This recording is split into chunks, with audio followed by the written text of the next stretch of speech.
What if someone you lost who had died returned? This episode of AfterBuzz TV is brought to you by the powerful and riveting new drama, Resurrection. You won't be able to stop watching or talking about it. Resurrection premiering on Sunday night, March 9th at 9/8 Central, only on ABC. You're not going to want to miss it. Mr. Langston, did your son go missing, sir? I haven't. He's okay. My son died 32 years ago. What if someone you lost returned? Daddy! Honey, who is it? Jacob. I'm coming home. The television series event begins. You're not the only one, there's others. Resurrection. Series premieres Sunday, March 9th on ABC. You're listening to the AfterBuzz TV network, now the largest new media platform on the web, and your #1 source for after-show entertainment. Very good, Dean Johnson.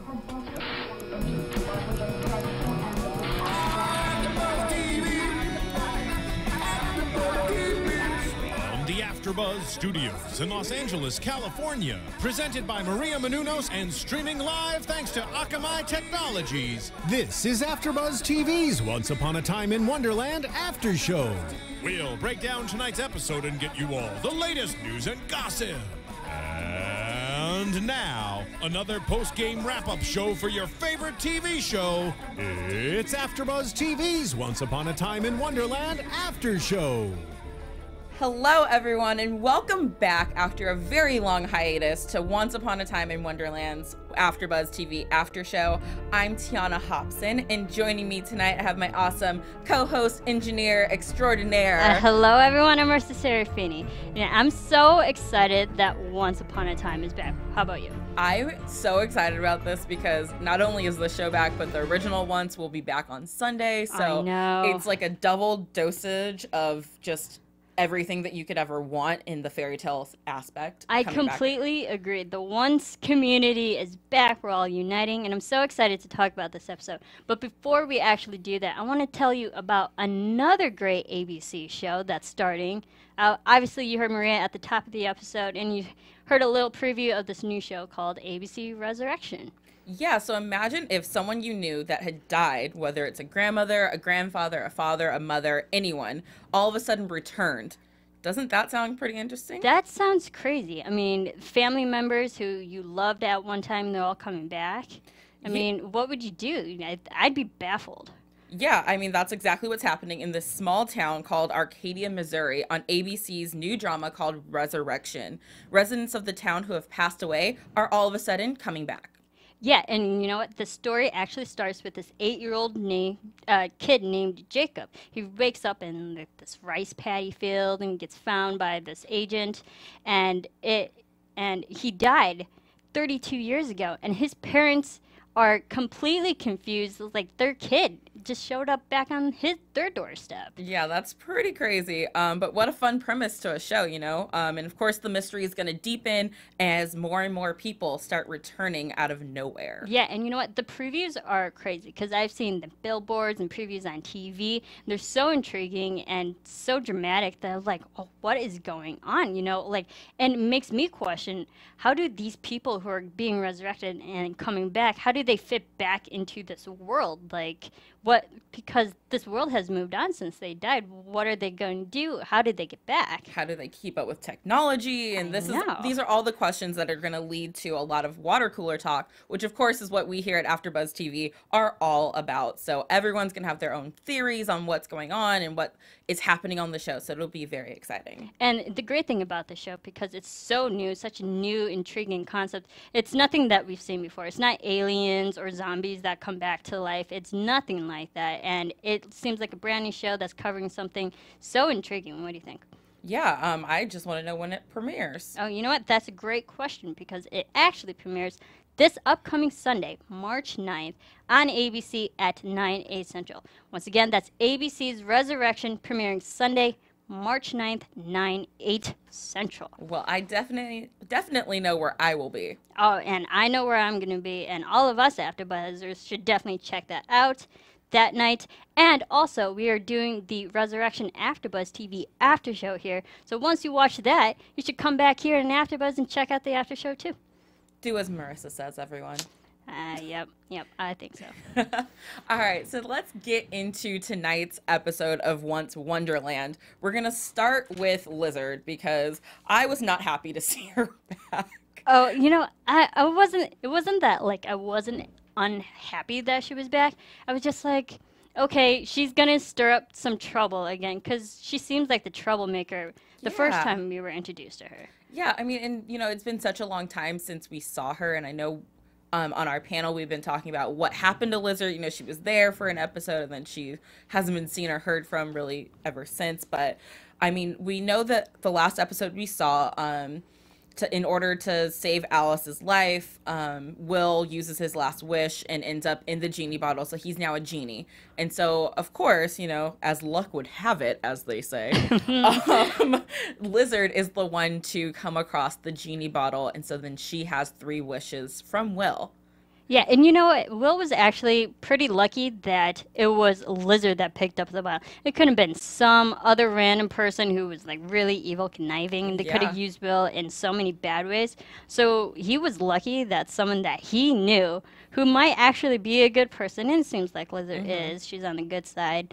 So he was lucky that someone like Lizard picked it up. Yeah, and I mean, he was just so focus on trying to go find Alice and Cyrus to make sure that they were okay, because the last time he saw her, you know, she was almost dead, and Lizard tells him no, like, come back, and, you know, she's his master now, so he had to, like, the magic stops him and, like, did you throws see him her back. Face light up too? Oh, she's yeah, she was like, what? I kind of like this power. She was like, cracking the whip, girl. I feel you, Lizard. Get your man. I mean, well, I would be excited too if you had control over the guy you liked. I mean, I think anyone would. And I mean, I think she's really trying hard to kind of get in his pants because... Oh, yeah, most definitely. It was just so obvious, you know, and the whole episode, you know, when they're at that small village and, you know, she's like, well, why don't you take the first wish? And Will wishes, you know, for something simple because there's a lot of rules with the wishes and, you know, there's all these repercussions for it. So he wishes for beers for the whole village. So he gets everyone drunk. My kind of guy. I mean...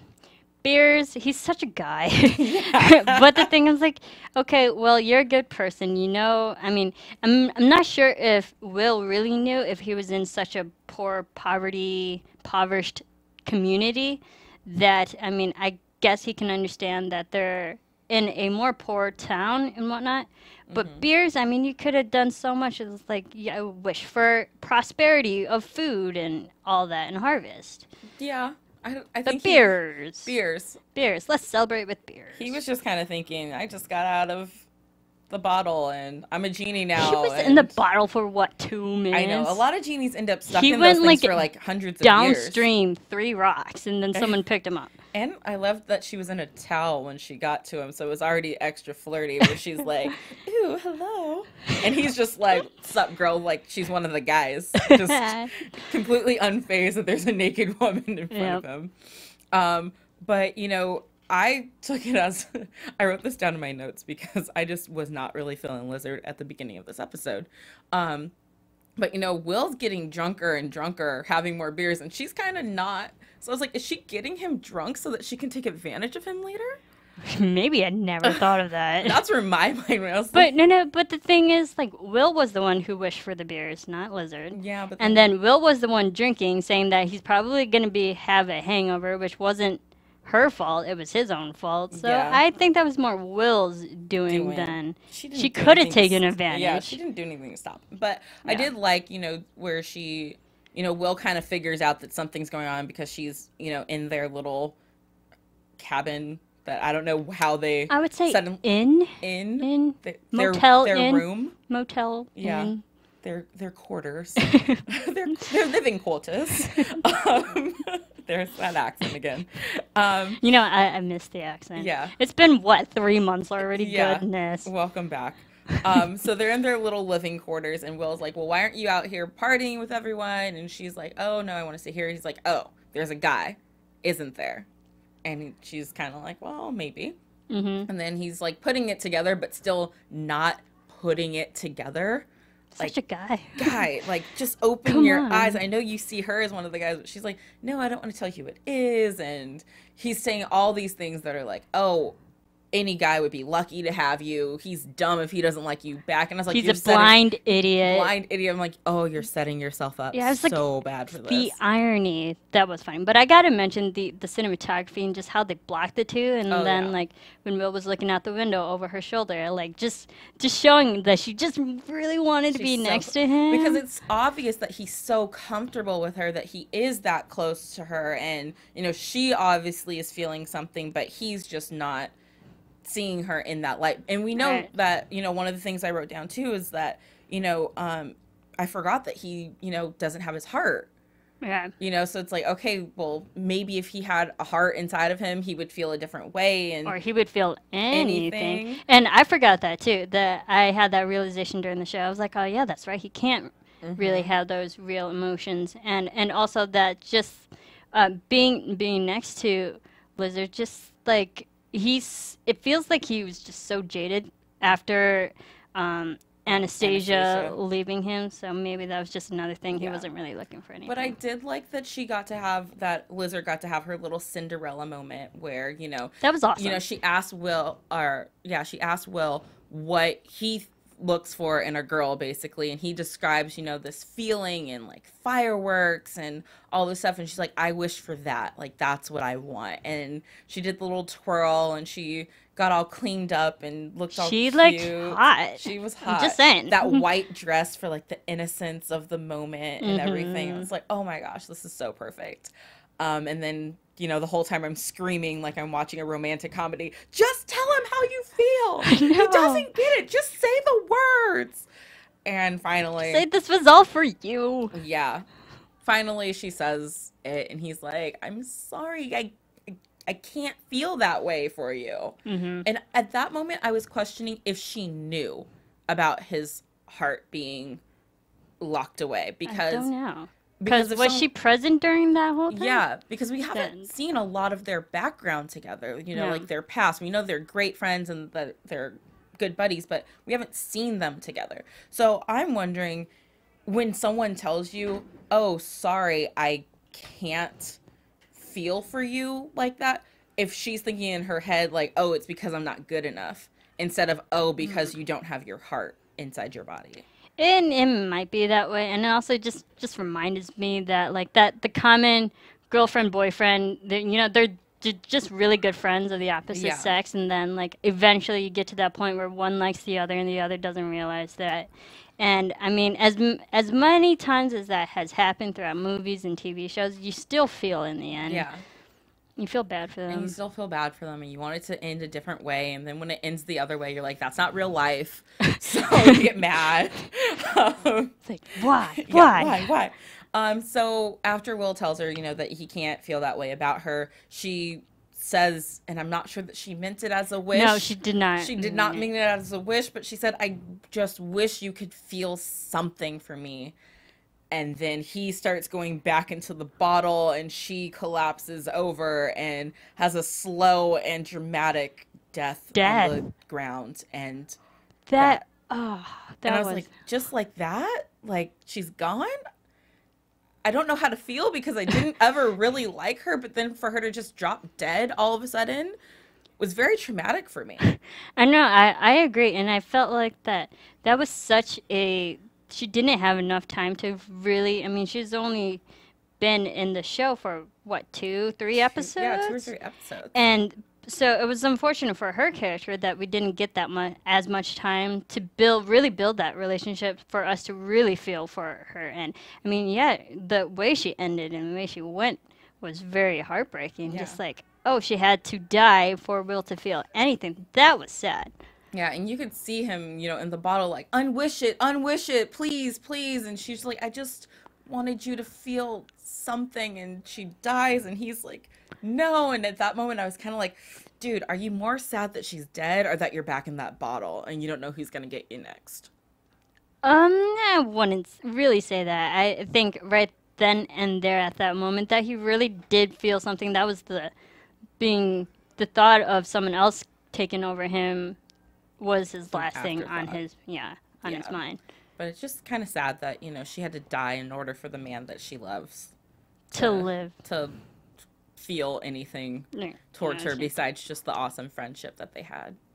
So that is kind of a sad way to go. Yeah, and especially once they were friends at first for so long, and then just to see your friend die like that, that's heartbreaking. Yeah. Crazy. So before we move on, just want to take a minute to have you guys go on to iTunes, Google search, or not Google search, go onto iTunes and search for Once Upon a Time Wonderland. Or go to Google and search iTunes. Google, search iTunes, and then search for us on iTunes. Make sure you rate and comment and subscribe to our podcast. Leave us a comment. Let us know what you like, what you don't like. Tell us what we can do better, what theories you have, all that good stuff. Make sure you give us 5 stars, guys. We're a new podcast, so we love all the feedback, and we want to be the best for you. And while you're on the internet, make sure you go over to YouTube as well, and you can comment there, and there we're able to, respond to a lot more of the theories and stuff like that. So thank you guys for checking out our podcast and keeping us alive, and make sure you do plenty more, and check out all the other shows that AfterBuzz TV does. I think we're up to 60 or 70 shows a week now, Marissa. It's 70. It's 70 now? A good solid 70. That's a lot of TV, and trust me, I watch most of the shows, so that's a lot of TV watching. So do I. So make sure you check out everything that we have to offer here at AfterBuzz TV. And only more shows to come. Yeah, only more shows. There's a lot. This is the age of good television right now. I agree. There's a lot of good stuff. Now, we're going to talk about Alice, Cyrus, and Anastasia / the Red Queen. So when we first see Alice and Cyrus, they are very happy. They're in their honeymoon phase. They're, on the bed all together, hugging, kissing. That ended real fast. Real fast because, boom, here's Anastasia. She's like, you guys are even more sickening in real life. And I was like, the whole time when I saw them, I was like, how are they so happy when Will is not around right now? I know. And was it just me?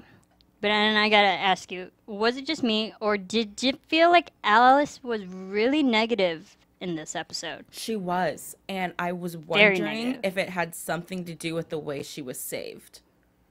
Because when she woke up, she didn't remember. She doesn't remember the whole ordeal that happened beforehand, how Will saved her life and all that. She has no memory of that. And, we'll talk about this later on when we get to it. But, the necklace glowing and stuff. I was like, there's just all these signs. And I feel like, I don't know, they did it on the original ones with, like, Mary Margaret's, like, dark heart. Right. The spot of evil that was in there. And I was like, something's going on with Alice because she's definitely a different person, but then she's also hanging out with someone who's tried to kill her numerous times and is her arch nemesis, the Red Queen. So maybe just being around that person isn't making her very happy as well. Yeah, because one of the first things she said was like, why do we have to go after the Knave? We're finally together now. And then Anastasia had to say, oh, because he saved you, then he's in the bottle, and then she realized. But I was like, from the get-go, she was very negative and not really showing. I mean, when Alice was in trouble at the beginning of this season, the Knave immediately dropped everything and went to go save her. And then I'm just surprised, after all these episodes that the Knave and Alice had spent so much time together, that Alice would immediately be like, all right, we got to help save the Knave. What's wrong? Let's go get him. And she wasn't like that. No, she was very anti. She was like, let's just go on. Like, you and me, we have each other. We're happy he's in the bottle. That's fine. And I was like, oh, so you get your happy ending? Right. I think she kind of got that tunnel vision that, like, she's finally back with her love of life. Oh, everything's good on my part. What about everyone else? And then, like, she didn't care about that. Yeah, exactly.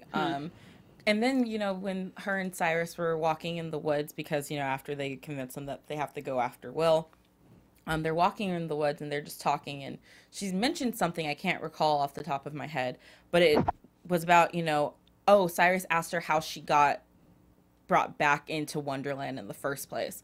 And she's like, oh, well, the White Rabbit and the Knave came and got me. And he's like, from where? And I noticed that she left out the part that she had been in the crazy house. And in the asylum. In the asylum. And I was like, that's an interesting tidbit to leave out. But then I also maybe she didn't want to bring that part in. Be like, forget about that. Yeah, and I had to remember that, they've been apart for so long and trying to get back to each other that, I mean, it's probably maybe a little awkward phase right now because, you spend so much time trying to get to an end goal or result, and then once you've achieved it, it's like, okay, now what? Right. Now we actually get to talk to each other every day, and do I share everything that's happened in my past, or do I leave a little bit of mystery to give us something to talk about later? I think leave a little mystery. I think right now, if they're going to really finally start their lives together, then I don't think you would start with, oh yeah, by the way, I was in an asylum. I mean, you could be like, oh, well, you know, after I thought you were dead and I went back home, my dad thought I was crazy. So I mean, him and his crazy how would you work that into a conversation? I mean, just like that, you know, him and my dad and my crazy stepmom were like, yo, you gotta pump the brakes, you a little cuckoo. And we got young kids over here that you're influencing. So we're gonna send you over to the loony bin for a minute. You get yourself together and then you can come back home.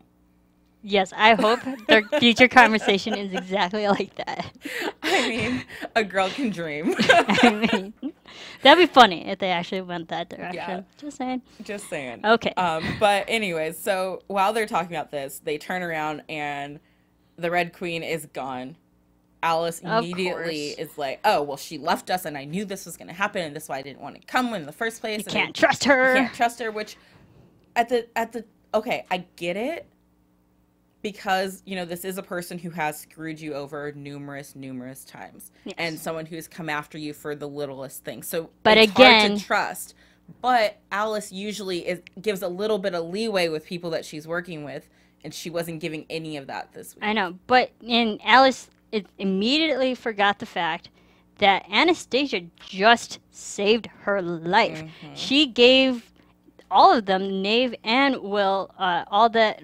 They're the same people. But all of them, Cyrus, the warning that Jafar was coming, she saved her life. And then she immediately didn't pass that over. Like, oh, yeah, no, she's still a bad person. Yeah. But it just goes to show that, like, the Red Queen, she was trying to be better, trying to do good. And then, nope. And sometimes, you know, it's hard to forgive and forget. And sometimes, you know, you've done so much evil that it takes more than just one act to get the forgiveness of other people and for them to actually believe that you're trying to change as a person. I feel like Anastasia Red Queen still has that Regina syndrome from Once Upon a Time. Like, no matter how many good things Regina does, people will still remember the evil side of Regina. Okay, and we won't forget that. Exactly. So let's get to it. You know, it turns out that Anastasia did not ditch them. She was actually abducted by some villagers who... you know, we're not happy with her because she treated them like dirt. She treated them like dirt. They said that she abandoned them. They reached out for help and they were poor and hungry and, you know, overworked and stuff. And she did nothing for them. And what was she going to do for them? You know, now she's begging for her life. And that just goes to show that, you know, those people only know that person. They don't know that she just stopped this crazy thing from happening and saved the lives of, you know, 3 of our favorite people. Right. I don't know if they're well known throughout Wonderland, but they're our favorite people. They're our favorite. And so they don't know these other acts that she's been doing.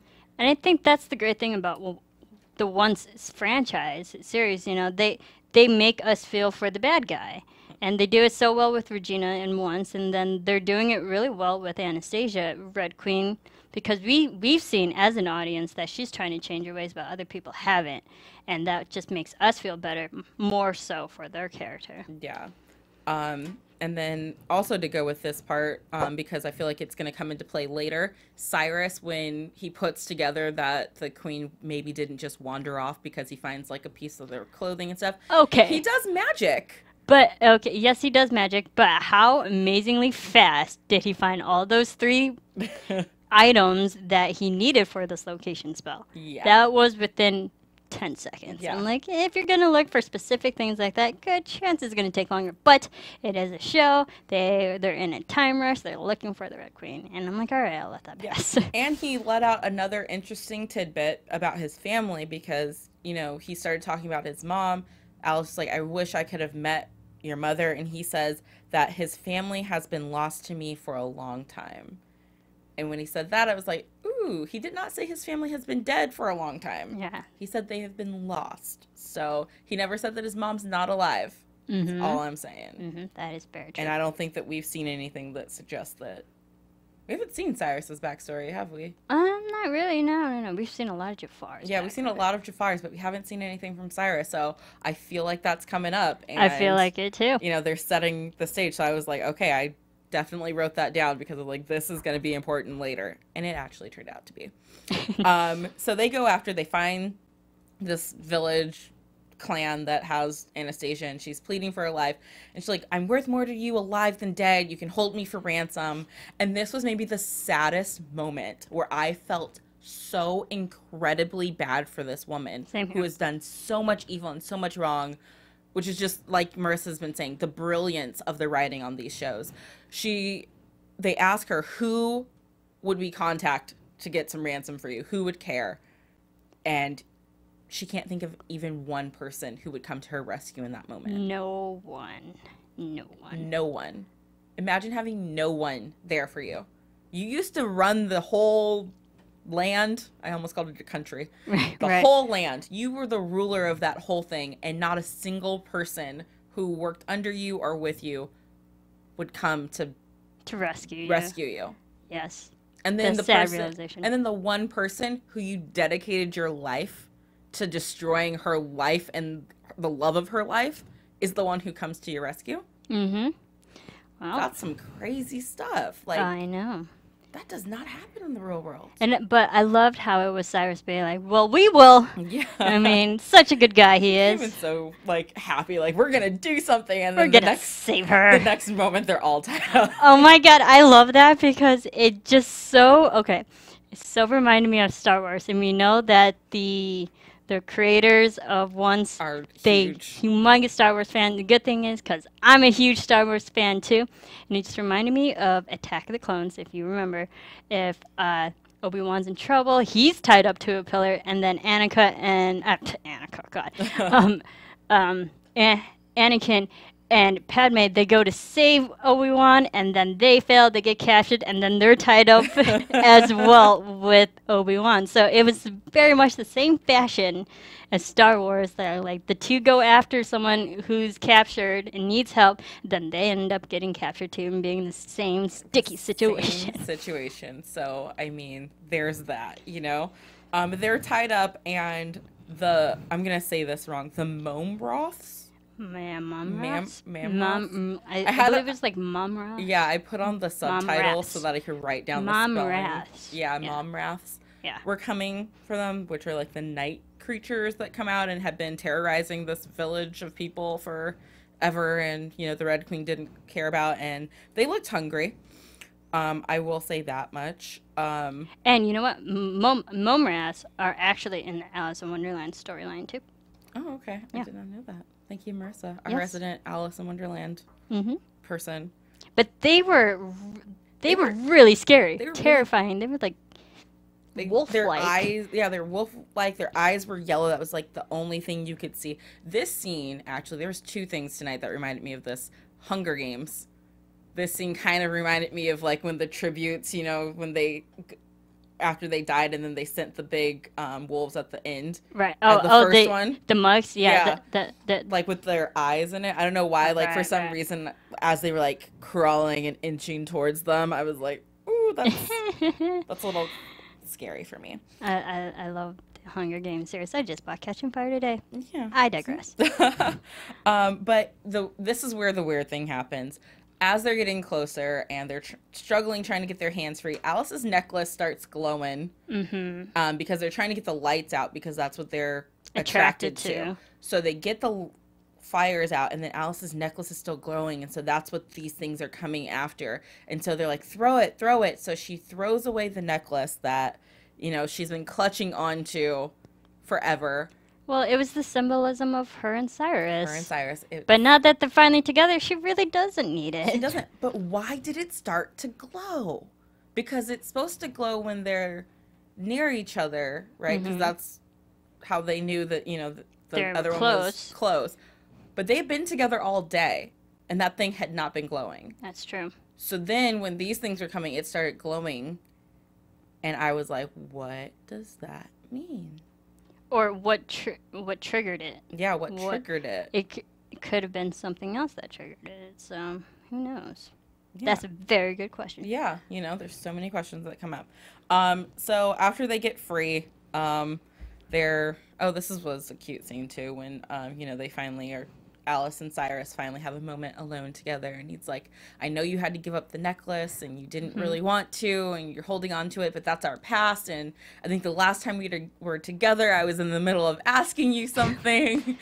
Something important, and I never got to give you something that I had for you, and so he reproposes to her. And how great was it that the fireworks were going on in the background too? How romantic. Yes. It was just perfect. And the fireworks were there because of Will. Will made those fireworks happen. So he was still a part of the moment, even though he wasn't directly there. So one relationship ending, another one really starting. Blossoming. Yeah, so, you know, they've realized that, you know, Will has to be in this little town because the fireworks happening. It's one of the poorest towns in the whole land. So they split up to go find the bottle, which again Alice is apprehensive of because she's like, well, what's to say that she's not just gonna take the bottle and run off with it herself. Again, very negative viewpoint. But you know, the Red Queen is actually the one who ends up finding the bottle. She finds Lizard on the ground dead, brings the bottle to Alice and Cyrus, and Alice starts accusing her. Like, she's like, oh, I found it, and she's like, what you do to get it? Yeah. Like, immediately just the blame. And very angry, very negative. Anastasia was very honest and was like, well, I mean, she was dead when I got there, so I didn't have to do anything. I know. It was just another thing that Alice was, like, really, you know, really offensive in a way. Always very accusatory, and I didn't like that. That was kind of a turnoff. Yeah, it's like, kind of a turnoff. Why are you doing? Why are you being so... dismissive. Yeah, so in that moment when Alice is trying to get the bottle back from her, but, you know, also accusing her of killing Lizard, I wasn't actually mad that the Queen ended up rubbing the bottle herself to release him. I actually thought she was going to do that when she first picked it up. Yeah, same here. I thought that was the first thing she was going to do. But I loved how she had to do it right in front of Alice and Cyrus. She was like, yeah, I got it. You can't stop me. Because now Will's stuck with her whether he wants to be or not. I know. And I love just how Will has to recite those lines. And he has no control over it. He's like, bloody hell. And I liked when he couldn't remember the rules to magic. He was like, oh, there's something about, I can't make people fall in love with you. Right. And then, you know, at this point, they're like, oh, well, Will's like, you guys go off and, you know, have your happily ever after. I'm stuck here with Crazy Pants over here because I'm her genie now. And then this is when they finally learn the full extent of Jafar's plan, which I guess I didn't realize that we still didn't know that Alice didn't realize the full extent that Jafar is after the 3 genies. And as soon as she says, you know, if I'm going to stop Jafar from having this because as soon as he gets this bottle, he'll have all 3 and his power will be like huge. Tripled. Then Cyrus is like, what do you mean the 3 genies? And it's like, I'm just surprised. I mean, has Alice really gone over any of that with, I mean, I guess Alice and Cyrus just got together, but okay. Been like 5 hours, you know?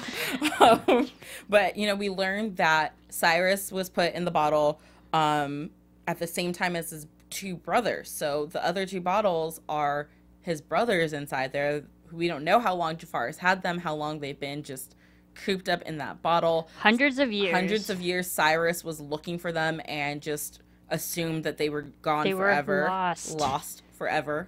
Never did. But he kind of gave up on it. So now we've got team... I don't even know. This team misfits because... None of them should actually be together. I know. It's such an unlikely team. Yeah, such an unlikely team who are all going to stay in Wonderland to battle Jafar. All 4 of us. All 4 of them. All 4 of us. And they better hope that they don't have to use any wishes along the way. And if the Red Queen does use up all her wishes, they better hope that Cyrus rubs that thing before Jafar so that he has control of it forever. Yeah, and speaking of Jafar, let's talk about what he was up to this episode. I was kind of bored with him this episode. Or they didn't really give him that much to do. No, not much. I think it was all finding Will because he's stuck in the bottle. Yeah, so. Exactly. So after you know, the Red Queen is gone, Jafar has now appointed himself the master of Wonderland. He's moving into the palace, and, you know, his dad's sitting up there in his cage. I was like, well, at least he got a different view from the dungeons for a little while. Yeah, that's true. But it just goes to show the dad is still really an a-hole. Yeah. I was like, I mean, I want to feel bad for you, Sultan man, but... Because you're still trapped. Because you're trapped and, you know, you're old and feeble. But then the way you talk to him when he's got you locked up, and I don't know how long you've been there, but you're it's just been a minute. adding fuel to the fire, and keep adding to the motivation why Jafar is after all of this. Yeah. Like, every time I think I'm going to feel bad for him, I end up feeling a little bad for Jafar because his dad's just such a not nice person. Yeah. Agreed. And, yeah. So then, you know, the caterpillar comes up and it's like, hey, my guys are tired from looking for this bottle. So they're going to rest a little bit and we'll get back in action later on tonight. And he ends up telling him, you know, that there's also this ancient beast that you tell it what you want and nothing and no one can stop it from achieving that. And they call this the Jabberwocky. Jabberwocky. And I immediately thought of the dance the crew Jabberwockies, but Marisa, being the awesome nerd that she is, I can say that because we're friends and we're both nerds. She actually did a little research on the Jabberwocky. Oh yeah, and so Jabberwocky, there's that crazy nonsense poem that's found in Alice Wonder, Through the Looking Glass, which is the second story to Alice in Wonderland, and just all these nonsense words, and I'm sure they've touched upon like the Borgroves and Jabberwockies and Momraths are in that the same poem as well. So, and they're, you know, looking at this photo there, I'm gonna pull up this quick photo for those of you watching on iTunes. You should definitely check it out. But so Jabberwockies from this photo shows that it looks like a big demon kind of looks like an alien big with wings. Dragon. And a dragon mixed together. Yeah. It's got 2 buck teeth. It does not look pretty. No. And the interesting thing was that the Jabberwocky in this, not to go quite ahead, but the Jabberwocky in this episode was very feminine and pretty. And okay. Interesting. Yeah. Intriguing. Yeah, and then this was actually the second moment in the show where I thought of Hunger Games because Jabberwocky made me think of the Jabberjay. Yeah, Jabberjays. Which is also, you know, kind of a mutated animal as well. So I was like, oh, okay. And I thought that's what they were playing with there, but clearly I was wrong. Okay, a description for a Jabberwocky: leathery wings of a pterodactyl and long scaly neck of a tail of a sauropod, which is kind of like another dinosaur. So it's a mix between a lot of crazy things. So basically it's a lot of crossbreeding happening. That's okay. So after he finds out, you know, about this Jabberwocky, he has to know where to find it. So he goes to his good friend Tweedledee, whose head is still in a box. Yes, his head is just chilling in a box. Okay, I gotta admit, I loved the scene because when he chopped the head off of the other soldier and just put the Tweedledee's head onto it, just felt like gummy bears, you know, chopping out the heads and just like together. Yeah, sticking it on one. I don't know. That was where my immature mind went to. I could totally see that. That actually makes sense. But you know, Tweedle finally tells him where he can find the Jabberwocky. So then he goes to where, you know, this thing is hanging out, not knowing what he's looking for, exactly what he will find. But there's a guard outside that's like, nope, you need to turn around. And Jafar's like, do you know who I am? I'm Jafar. I'm Jafar. I kind of rule this place. I'm the master of this land, so pump your brakes. Get out of my way. Get out of my way. So basically, that's what Jafar does. He gets the guy out of his way so that he can proceed. He's inside this cave, and all you hear is the voice, and you don't know where it's coming from. There's all these skeletons on the ground of, you know, people who used to be alive. I don't know how long they've been there. I don't know if the Jabberwocky ate them. I don't know if we're looking for a beast at this point or some sort of animal. Like, you don't know what you're in for, but it's talking to Jafar. Yeah. And it knows everything about him, his deepest fears and just everything. She's already in his head. In his head. It was the soft, mysterious female voice. Like, oh, what is it? Who is it? And I actually thought that the Jabberwocky was just that, like a spirit or something that's just in your head and kind of takes over your mind. And then later on, you know, she turns on the lights and she's like, look up, and there she is with a dagger through her, keeping her up on this wall. Yeah. I guess it was bigger than a dagger. And good... Like a good sword. Mini sword? Yeah. Mini sword. Mini sword. Yeah, I would say that. Yeah. So, you know, she's like, I'll help you with your cause in exchange for my freedom. Those are very high stakes there. Yeah. And a lot of lee room to play around with two people who clearly are masters of manipulation. I agree. And also, just going back a little bit, just her way that she fell from the thing, whatever she was pinned to, onto the floor, it was very spider-like. And, like, her landing was, what? Yeah. What is this person? Is she a creature? Because she's very animalistic. And then we heard her growl at one point. I'm like, what is this person? Everything about her made me think that she is not who she looks like. That maybe she's just taking the image of this. I also thought she looked a little bit like Lady Gaga, but that's just me. I agree. I agree. I was like, is that Lady Gaga? Oh my gosh. I was like, that's some serious big you're rocking. Wow. Yeah, exactly. It was a lot, but you know, I love that she can completely see into everything that he feels. She knows that he has a fear of, you know, like the drowning from his father, holding his head down in the water. He's like, do you feel your lungs filling up with, are they burning? And, you know, he's bent over, can't breathe, you know, like she has that sort of power. And I love that she kind of, because Jafar was kind of like, I think I'm going to hold on to this sword thing because it seems important to you. And she's like, that ain't going to stop me from messing you up because I don't need to even touch you to mess you up right now. And when she was like getting inside his head and like playing off of his fears, it looked, there was one moment he was like clutching the sword and looked like she stabbed him. Yeah. I'm like, what happened? Is the sword in him right now? And he's gonna get pinned to this thing? But it actually, his hand was on the hilt and it was just like clutching his chest. I was like, okay, he's not stabbed. But I thought the same thing. The way it was angled, it looked like he had been like stabbed. He stabbed himself or something. I was like, oh, is that how we end Jafar? That easy? It's like, they better not. I mean, jeez. But I mean, they strike up a deal, and she's like, you know what? Actually, you go ahead and hang on to that. I don't care. And they go on their merry way. And two bad guys now together. And three good guys. Well, two and a quarter good people, because Will's never doesn't have the best track record either. Yeah, he flip-flops. But it's 4 people against two people now. But 2 people who are evil, who both have magic and both clearly very strong against the 4 of them who only one has magic, really. Yeah. But we shall see what happens. Interesting. They've set up a lot for what's to come to finish out the season with, and I know a lot of people were concerned since the show was only meant to go for, 10 episodes. 13, I believe. We're on episode 9 We're on episode 9, so it's like, how are we going to wrap this up and all that? But I think they're doing a great job of giving us more information faster. Yeah, and I like how every episode they're still introducing more Wonderland characters here and there. I love that too. So let's talk about our predictions.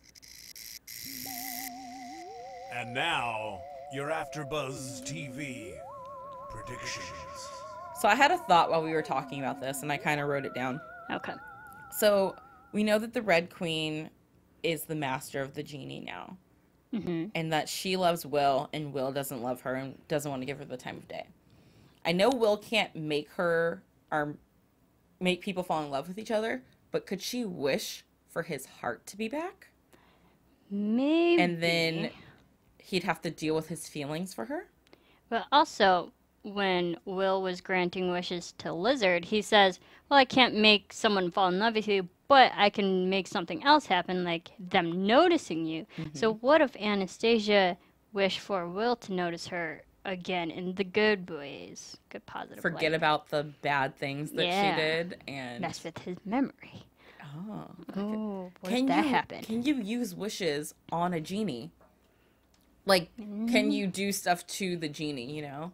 I know that in the cartoon Aladdin, at the end, we got to see him, you know, I wish for your freedom, genie, and, you know, the genie was free. Which, by the way, why hasn't anyone tried that with the genies on the show? Might work. I don't know. It'd be the first wish I'd go for if, you know. I feel like there's this written small little line in that genie contract that, like, you can't be freed until you have 3. Yeah, because someone always has to be in the bottle, and that's why Will ended up in there. I guess I get that. But can we wish for Jafar to be in the bottle? And for everyone else, end everything. End everything with one wish. But of course, there's consequences with wishes and all that jazz. But I would just like, I think I'm really excited to see how the queen works in with everyone else, especially Alice and especially Will, because we know that Cyrus is, you know, the kind of light who's like, no, everyone's gonna be fine, and Alice is this, you know, no, negative Nancy right now, and Will's like, I don't even like her. So that'll be interesting to see play out. And I think with this whole Jabberwocky now in the picture, that like she used this mental mind game on Jafar, and Jafar seems like a very quick study. Maybe he'll learn how she does it, or maybe it's just the Jabberwocky's power, but maybe he'll learn how to do it and use it against the 4 going after him. Yeah. And use that newfound ability. Yeah. That'd be creepy. And if he could do it from a distance where he doesn't even have to be near them to affect them, oh my gosh, that's very powerful. Use the Force. Use the Force. It's with you. That's so the wrong I did it wrong. franchise. No, that's Star Trek. Come on, you can't get Star Trek and Star Wars together. Mix like that. Failed. Major fail. My bad, guys. Anyways, let us know what you think. What do you want to see happen? What are your theories and predictions out there? Tweet us, go on iTunes, go on YouTube, do all that stuff, and let us know what you think. Marisa, where can they find you? You can follow me on Twitter and on Instagram at Serafini TV, along with doing Once Upon a Time after show coming back this upcoming Sunday, so definitely check that out. And you can definitely find me on the Once Upon a Time podcast with Marisa on Sundays starting this week. You can find me on Twitter and on Instagram at the Tiona Hobson, and you can follow AfterBuzz TV on everything social media at AfterBuzz TV. Thank you for joining us tonight, and have a great week, and make sure you tweet us, and we'll see you next time. From executive producers Maria Menounos, Kevin Undergaro, Phil Svitek, and the entire AfterBuzz TV staff, we would like to thank you for listening to the AfterBuzz TV network. To watch or listen to other after shows and post comments or questions, be sure to visit AfterBuzzTV.com. I'm Sir Richard Wentworth, and this has been a presentation of AfterBuzz TV. Buzz you later. The views expressed herein are those of the hosts only and do not necessarily reflect the views of AfterBuzz TV or its owners or principals. Thank you for watching AfterBuzz TV on YouTube. For more of your favorite after shows and interviews, subscribe to our channel here, and be sure to share your opinion on the episode in the comment section below here. We'd love to see what you guys are buzzing about. Thanks again. Buzz you later.